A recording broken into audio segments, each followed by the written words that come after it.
তো এখন তো 11টা বাজে। সকাল থেকে সারা ত্রিপুরা যে ভোট গ্রহণের যে খবর পাওয়া গেছে,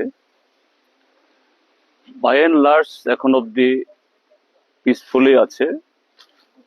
কিছু কিছু জায়গাতে কিছু কিছু পলিটিক্যাল পার্টি, বিশেষ করে রুলিং দুটি অ্যালায়েন্সের তরফ থেকে টুকটাক বাধাবিঘ্ন সৃষ্টি করার চেষ্টা হয়েছে। আবার জনগণ প্রতিরোধ করেছে, প্রশাসনকে খবর দেওয়ার পরে এসছে, এরকমই খবর।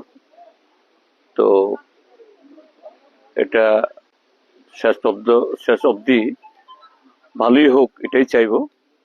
আর আমাদের এখানে যে দুটো কনস্টিটিউয়েন্সি, 27 পূর্ব হরিপুর ভরাতলি এবং 28 বনকুল শিলাছড়ি, এই দুটি কেন্দ্রের মধ্যেও কয়েকটা এরকম ঘটনা হয়েছে। যেমন সকালবেলা বিলোনিয়া প্রান্তে সেখানে 10 নম্বর বুথে আমাদের পুলিশ এজেন্টকে ঢুকতে দিচ্ছিল না। পরবর্তী সময়েতে ডিএম কে বলার পর তারা ব্যবস্থা নিয়েছে। পরবর্তী খবর আমি পাইনি। একই ধরনের ঘটনা হয়েছে শান্তিরবাজার মহকুমার রামরাইবাড়ি স্কুলের এখানেও। তো সেই ক্ষেত্রেতেও প্রশাসন গেছে এবং আমাদের এজেন্টরা ঢুকেছে এবং ভোটাররাও কেউ এলাকা ছাড়েনি।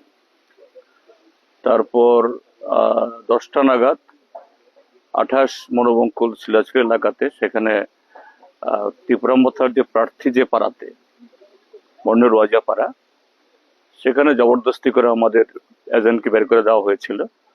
তো আমাদের লোকজনরা পৌঁছেছেন, আবার সেখানে আমাদের এজেন্ট ঢুকেছে, বাইরে উত্তেজনা বিরাজ করছে। তো আশা করব যে এগুলো প্রশমিত হয়ে মানুষ ভোট দিতে পারবেন।